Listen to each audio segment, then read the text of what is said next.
issues you had problems with? It's like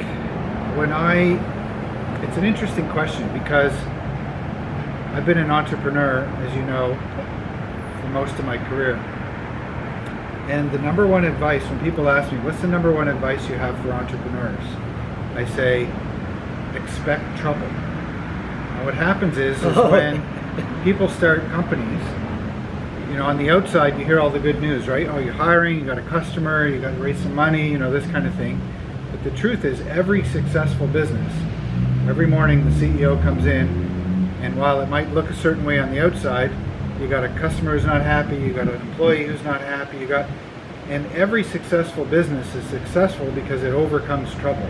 And I always look at trouble as a value creation opportunity, because when you have trouble, instead of going, oh, what do I do? You go, if I figure this out, That means the system got broke. I'm going to create some value. So that's how we look at all this. So when you say, what have you learned?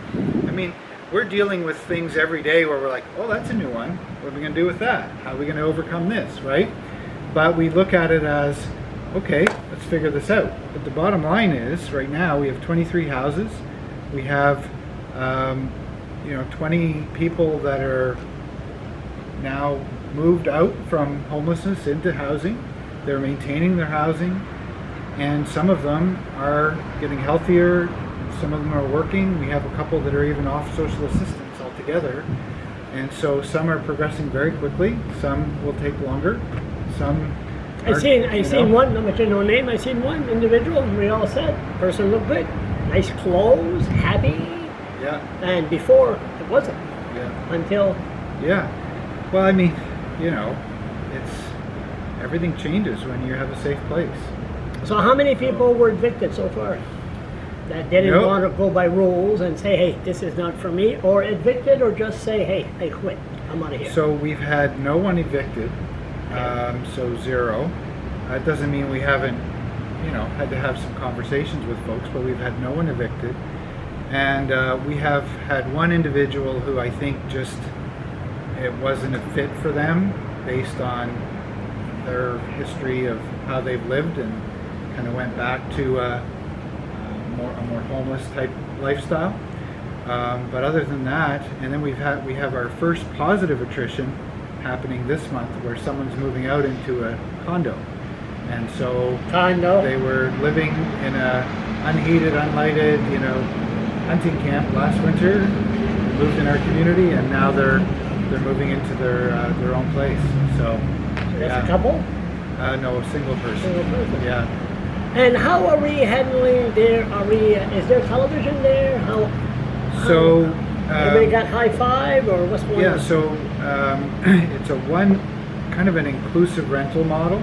So we provide power, water, and internet. And so most people have, if they go out and buy one, we don't provide it, but they can go out and buy a smart TV and stream TV and whatnot, which is, we didn't put cable TV in because no one does that anymore. It's all online. So, yeah. Yeah, because me and a guy went there in the car. We went in the back. We stopped the car, and we just stood there for about 10, 15 minutes, just looking.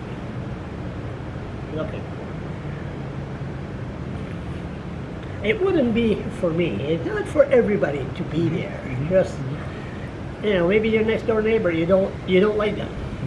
And what happened? There's a conflict there. That's where Steve and Patterson comes in? Or? Yeah, so I think that a couple things. One is, obviously you have that anywhere you live, right?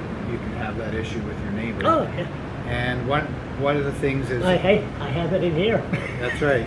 And so that's why we designed the community to be detached tiny homes, because sometimes people have conflicts with, the person who's sharing the floor below you or the wall next to you. Yeah. And so having a little bit more of that distance where it's my own space, you at least can't hear the neighbor, walking on your floor and those kinds of things. And so that helps. But then, you can always have relationship challenges in any community. And our community is a, an an actively managed community with staff and with, community leaders as well, like individuals who live there who are going to step up to be those that kind of help make things happen and help people get along and, all those kinds of things. So it's just something you deal with like you would in any other community. Yeah. And your community hall, is that over? Is that done? Is it coming? Will that be done before the winter?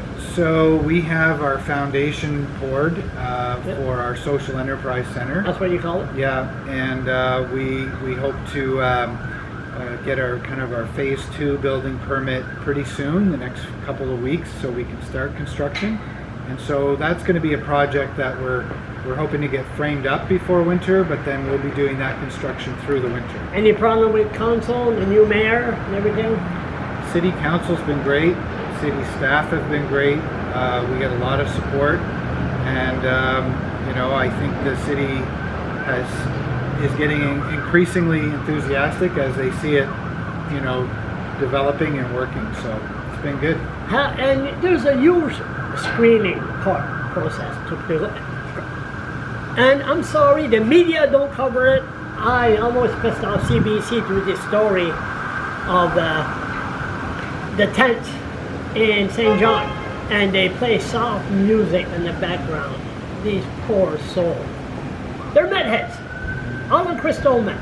And they can't be helped. I wish I would say yes, they could be helped, but unfortunately it's not happening because they'll destroy their area. It's an addiction that's why I always say I do these videos.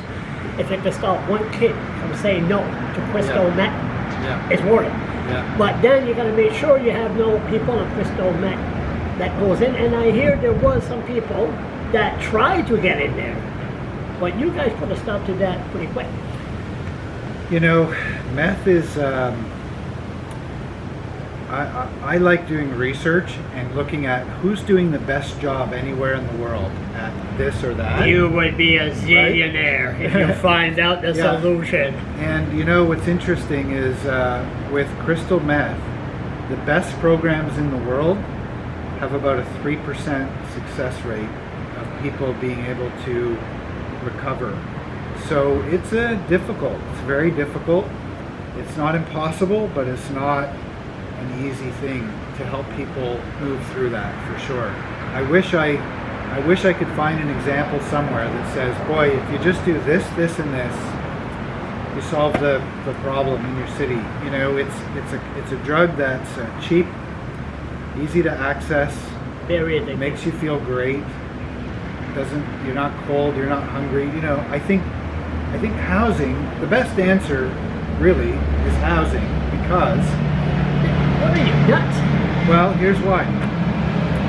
If you're cold and you take meth, you're not cold anymore. If you're hungry and you take meth, you're not hungry anymore. And if you're lonely and you take meth, you're not lonely anymore. Lonely, get a dog. That's right. Okay. So the best thing you can do... Excuse me, any pets allowed there? Yeah. Okay, go ahead. Yeah. Continue. So the best thing you can do is try to take those triggers away that gets rid of the social impetus to need the drug, because it's a all these co-occurring issues, I call them. People go and say they like to try and point to a root cause. Oh, is the issue poverty? Someone will say no, the issue is mental health. Someone will say no, the issue is drug addiction. Someone will say no, the issue is housing, lack of housing. The answer is it's yes to all. Agree. Because all of them are both causes and consequences. Because you go, well, I have this cause called trauma, and drug addiction's a consequence. True, but drug addiction's a cause of a mental health consequence, and mental health is a cause to a poverty consequence. Oh, and it all goes in the circle. But it's called education also. If I see you be a good boy. If I see somebody going like this, hey, be a good boy. Yeah. And then, oh, I